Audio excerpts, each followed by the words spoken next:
ലൈംഗികാതിക്രമ കേസിലെ ജാമ്യവ്യവസ്ഥയിൽ നടൻ സിദ്ദിഖിന് കോടതി ഇളവുകൾ അനുവദിച്ചു. നടന് വിദേശത്ത് പോകാനായി അനുമതി നൽകി. ഇതിനായി സിദ്ദിഖിന്റെ പാസ്പോർട്ടും തിരികെ നൽകും. തിരുവനന്തപുരം 1-ാം ക്ലാസ് മജിസ്ട്രേറ്റ് കോടതിയുടേതാണ് വിധി. ഷാർജയിൽ നടക്കുന്ന രാജകീയം സ്റ്റേജ് ഷോയിൽ പങ്കെടുക്കാനാണ് അനുമതി. മാർച്ച് 31-ന് പാസ്പോർട്ട് തിരികെ കോടതിയിൽ ഹാജരാക്കണമെന്നാണ് കോടതി നിർദ്ദേശം. സുപ്രീം കോടതി അനുവദിച്ച ജാമ്യവ്യവസ്ഥകൾ പ്രകാരമാണ് ലൈംഗികാതിക്രമ കേസിലെ പ്രതി സിദ്ദിഖ് കോടതിയിൽ പാസ്പോർട്ട് നൽകിയത്. ഇപ്പോൾ ജോലി ആവശ്യങ്ങൾക്കാണ് കോടതി ഇളവ് നൽകിയിരിക്കുന്നത്. മാർച്ച് 31 വരെയാണ് ഇളവിന്റെ കാലാവധി. 2016 ജനുവരി 28-ന് തിരുവനന്തപുരത്തെ മസ്കറ്റ് ഹോട്ടലിൽ വിളിച്ചുവരുത്തി ബലാത്സംഗം ചെയ്തെന്ന നടിയുടെ പരാതിയിലാണ് നടനെതിരെ കേസെടുത്തത്.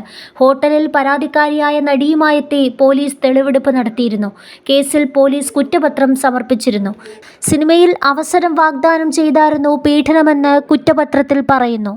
സിദ്ദിഖിനെതിരായ സാക്ഷിമൊഴികളടക്കം കുറ്റപത്രത്തിൽ ഉൾപ്പെടുത്തിയിട്ടുണ്ട്. സുഖമായിരിക്കട്ടെ എന്ന സിനിമയുടെ പ്രിവ്യൂവിനെത്തിയ നടിയെ സിദ്ദിഖ് ഹോട്ടലിലേക്ക് ക്ഷണിക്കുകയായിരുന്നു.